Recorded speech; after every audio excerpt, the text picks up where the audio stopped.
Marcus Garvey wanted to return African Americans to Africa to create a vibrant Black nation, empowered through economic independence.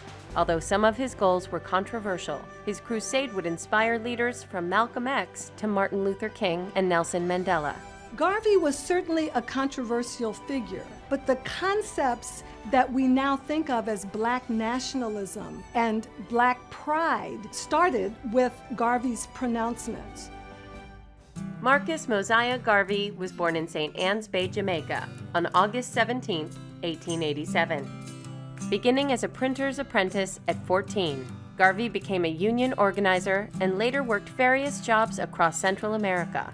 Marcus Garvey found wherever he went, Black people of African heritage in particular were always on the lower stratification end of society. This had a profound impact on him.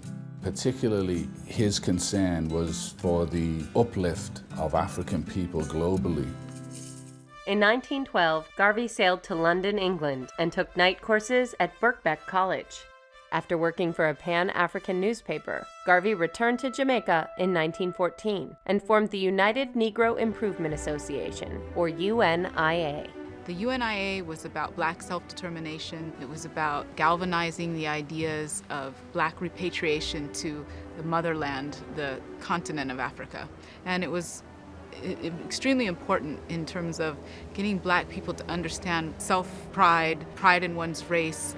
Inspired by Booker T. Washington to raise funds and start his own school, Garvey came to the United States in 1916 and in 1918 began publishing the Negro World newspaper. Garvey was extremely outspoken. He was, some people would say, almost bombastic. He wanted to take over Africa and had elected himself as president of Africa without consulting the Africans, unfortunately. Determined to achieve economic independence for African Americans, Garvey launched the Negroes Factories Association in 1919 and a shipping company called the Black Star Line, which he planned to use to transport passengers back to Africa. Garvey was a great organizer, but unfortunately not a great businessman. During the time that Garvey and the UNIA were trying to launch the Black Star Line, they solicited funds from investors for stock options through the mail. And this resulted later on in allegations of mail fraud, and Garvey was convicted and sent to prison. After serving 5 years in prison, Garvey was deported. He eventually moved to London, and in 1938, he supported the Greater Liberia Act, created by known white supremacist, Senator Theodore Bilbo from Mississippi. Marcus Garvey's association with Senator Bilbo is related more on a practical level rather than an intellectual like for each other. Marcus Garvey's attempt to help Africans in America leave and go to Africa fell in line with some aspects of KKK philosophy. Garvey died in London on June 10, 1940.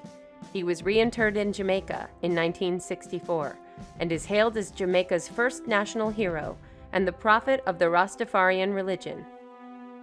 Although Garvey was a flawed leader, he's someone who is really important to the history of the Black radical tradition. He was probably one of the strongest voices of Black nationalism in history.